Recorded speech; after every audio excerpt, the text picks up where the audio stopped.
नमस्कार, मैं वीरेश ठाकुर हार्दिक अभिनंदन करता हूं एचपी शिक्षा चैनल पर। तो अभी मौजूद हुए आपके समक्ष हिमाचल प्रदेश की सुबह की ताज़ा खबरों के साथ। तो इससे पहले नॉन स्टॉप ताज़ा खबरों के सिलसिले को शुरू करें, आपसे विनम्र निवेदन है हिमाचल प्रदेश की लेटेस्ट नोटिफिकेशन और अपडेट्स को पाने के लिए चैनल को जरूर सब्सक्राइब करें। तो पेश यहाँ सुबह के मुख्य समाचार। एचपीसीए धर्मशाला में प्रस्तावित अंतर्राष्ट्रीय T20 मैच के लिए तैयारियां शुरू।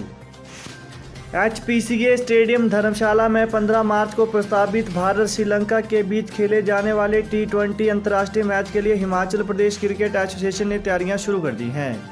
वहीं बीसीसीआई से पूरी जानकारी प्राप्त होने के बाद एचपीसीए की ओर से जारी व्यवस्थाएं की जाएंगी।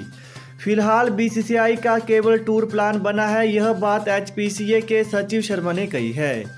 शनिवार को एचपीसीए की अपेक्स काउंसिल की इस वित्त वर्ष की तीसरी बैठक आयोजित की गई। सुमित शर्मा ने बताया कि अंतर्राष्ट्रीय T20 मैच के अलावा खिलाड़ियों को मूलभूत सुविधाएं बढ़ाने पर चर्चा की गई। वहीं उन्होंने कहा कि इस साल प्रदेश भर में 11 सब सेंटर बनाए गए हैं। कुठार खुर्द में 14 वर्षीय किशोर की कुत्तों के नोचने से मौत। हिमाचल प्रदेश के ऊना जिला मुख्यालय के साथ लगते कुठार खुर्द गांव में शनिवार को एक 14 वर्षीय किशोर की कुत्तों के बुरी तरह से नोचने से मौत हो गई। पुलिस ने शव को कब्जे में लेकर जांच शुरू कर दी है। पुलिस से मिली जानकारी के अनुसार करण प्रताप 14 वर्षीय पुत्र सुरेंद्र कुमार निवासी कुठार खुर्द मानसिक रूप से अस्वस्थ था। शनिवार सुबह वह घर के पास ही खेलने गया था। इसके बाद वो घर नहीं लौटा। दोपहर बाद करीब 3 बजे लकड़ी लाने जा रहे एक दंपति ने रास्ते में बालक को लावारिस कुत्तों की ओर से नोचते हुए देखा। वहीं उन्होंने कुत्तों को पत्थर मारकर भगाने की कोशिश की, लेकिन कुत्तों ने उन पर ही हमला बोल दिया। उपेक्षा 18 साल से मंडोला स्कूल को नहीं मिला बिजली कनेक्शन, हीटर तो भिजवा दिए पर ठिठुर रहे बच्चे। हिमाचल प्रदेश के चंबा जिले के प्राथमिक पाठशाला मंडोला में 18 साल से बिजली का कनेक्शन नहीं लग पाया है। सर्दियों के मौसम में विद्यार्थी अंधेरे में परीक्षा देने के लिए मजबूर हैं। स्टाफ और विद्यार्थियों को ठंड से बचाने के लिए विभाग ने स्कूल में हीटर तो भेज दिए हैं, लेकिन उन्हें चलाने के लिए बिजली की व्यवस्था आज तक नहीं हो पाई है। इन दिनों स्कूलों में परीक्षा का दौर चला है। ऐसे में मंडोला स्कूल में पढ़ने वाले 43 विद्यार्थियों को पहले कड़ाके की ठंड में गांव से 1.5 किलोमीटर पैदल चलकर पहुंचना पड़ता है और उसके बाद अंधेरे में ठंड में कांपते हाथों से पेपर देना होता है। वहीं रूटीन में उनकी कक्षाएं भी अंधेरे में ही लगती हैं, क्योंकि बंद कमरों में बिना बिजली अंधेरा छाया रहता है। अगर मौसम खराब हो जाए तो अध्यापकों और विद्यार्थियों की मुश्किलें और बढ़ जाती हैं। खराब मौसम में आसमान में सूरज की रोशनी गायब हो जाती है।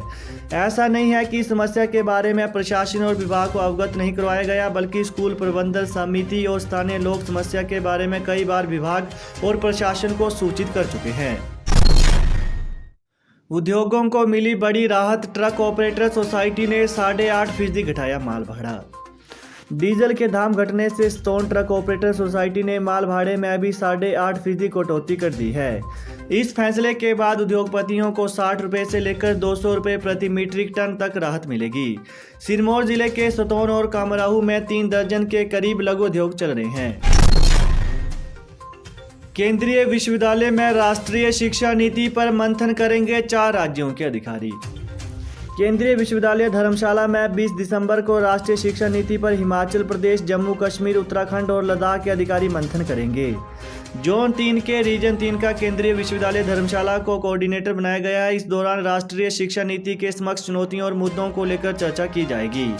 वहीं केंद्रीय विश्वविद्यालय के कुलपति प्रोफेसर SP बंसल की अध्यक्षता में बैठक आयोजित की जाएगी। जलवायु परिवर्तन सम्मेलन, सीएम जयराम बोले पिघलते ग्लेशियर हिमाचल समेत दुनिया के लिए बड़ा खतरा। पिघलते ग्लेशियरों से हिमाचल प्रदेश में देश दुनिया के लिए बड़ा खतरा बन गए हैं। इस खतरे की सच्चाई को स्वीकार करना चाहिए। प्रगति और प्रकृति के बीच सामंजस्य बनाकर जलवायु परिवर्तन से संबंधित चुनौतियों से प्रभावी तरीके से निपटना चाहिए। यह बात मुख्यमंत्री ने शनिवार को पर्यावरण विज्ञान एवं प्रौद्योगिकी विभाग की ओर से आयोजित सुदृढ़ हिमालय सुरक्षित भारत जलवायु परिवर्तन सम्मेलन 2021 की अध्यक्षता करते हुए कही। 2 दिवसीय कार्यक्रम के शुभारंभ पर मुख्यमंत्री ने कहा कि जलवायु परिवर्तन के कारण पारिस्थितिकी तंत्र पर विपरीत प्रभाव पड़ रहा है। उन्होंने कहा कि ग्लोबल वार्मिंग के कारण ग्लेशियर तेजी से पिघलते हैं। वातावरण में कार्बन डाइऑक्साइड के स्तर को कम करने के लिए प्रदेश सरकार हरित ईंधन जैसे जल विद्युत और सौर ऊर्जा के इस्तेमाल पर ध्यान दे रही है। बीएससी नर्सिंग की परीक्षाओं का शेड्यूल जारी, प्रशिक्षुओं को बड़ी राहत। हिमाचल प्रदेश विश्वविद्यालय ने लंबे समय से चली आ रही बीएससी कोर्स की प्रशिक्षुओं की मांग को पूरी करते हुए बीएससी नर्सिंग कोर्स की वार्षिक परीक्षाओं का शेड्यूल जारी कर दिया है। विश्वविद्यालय 27 दिसंबर से बीएससी नर्सिंग के पहले, दूसरे, तीसरे और चौथे वर्ष की परीक्षाएं शुरू करेगा, जो 11 जनवरी तक चलेंगी। इस फैसले से प्रदेश भर के करीब 40 संस्थानों में बीएससी नर्सिंग के अंतिम वर्ष की छात्राओं को विश्वविद्यालय ने राहत दी है। वहीं अब नर्सिंग प्रशिक्षुओं की समय से परीक्षा हो सकेगी और उन्हें समय से नतीजे घोषित होने की उम्मीद रहेगी। इससे उनकी समय से प्लेसमेंट भी संभव हो सकेगी। शिक्षा विभाग हिमाचल वित्तीय अनियमितताओं में फंसे 2 उत्कृष्ट विद्यालयों के प्रिंसिपल। हिमाचल प्रदेश में उत्कृष्ट राजकीय वरिष्ठ माध्यमिक विद्यालयों के 2 प्रिंसिपल वित्तीय अनियमितताओं के मामले में फंस गए हैं।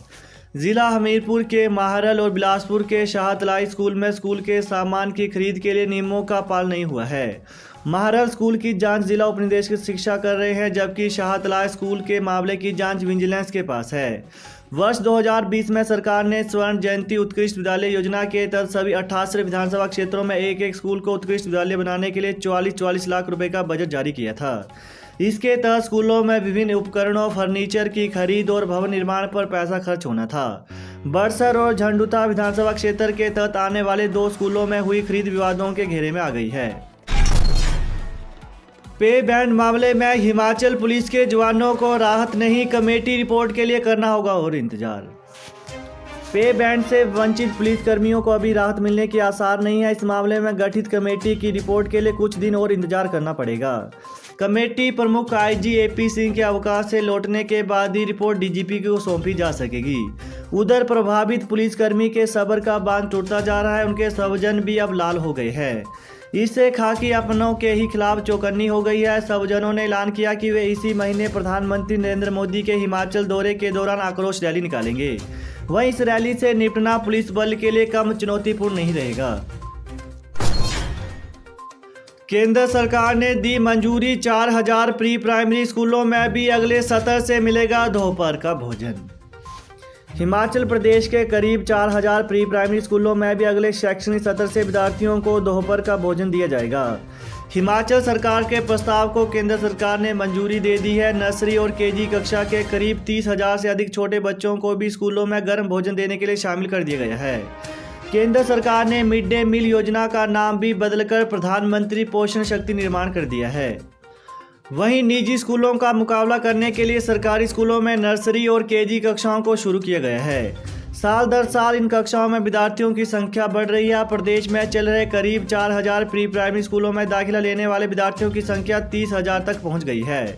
प्रदेश सरकार की ओर से इन कक्षाओं के विद्यार्थियों को भी दोपहर का भोजन देने का प्रस्ताव केंद्र सरकार को भेजा गया था, जिसे अब मंजूरी मिल गई है। वर्ष 2022 में शुरू होने वाले नए शैक्षणिक सत्र से इन कक्षाओं के विद्यार्थियों को भी स्कूलों में दोपहर का भोजन दिया जाएगा।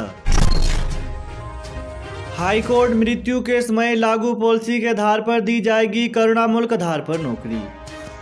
हिमाचल प्रदेश उच्च न्यायालय ने एक मामले में यह व्यवस्था दी कि करुणामूलक आधार पर नौकरी उस पॉलिसी के आधार पर दी जाएगी जो प्रार्थी के पिता की मृत्यु के दौरान लागू थी। कीथ एंड कीन पॉलिसी के मुताबिक करुणामूलक आधार पर नौकरी दिए जाने से जुड़े मामले में न्यायाधीश अजय मोहन गोयल ने उपरोक्त फैसला सुनाते हुए पथ परिवहन निगम को यह आदेश जारी किया कि प्रार्थी को 10 अप्रैल 2007 से सभी वित्तीय व अन्य लाभों सहित नियमित किया जाए।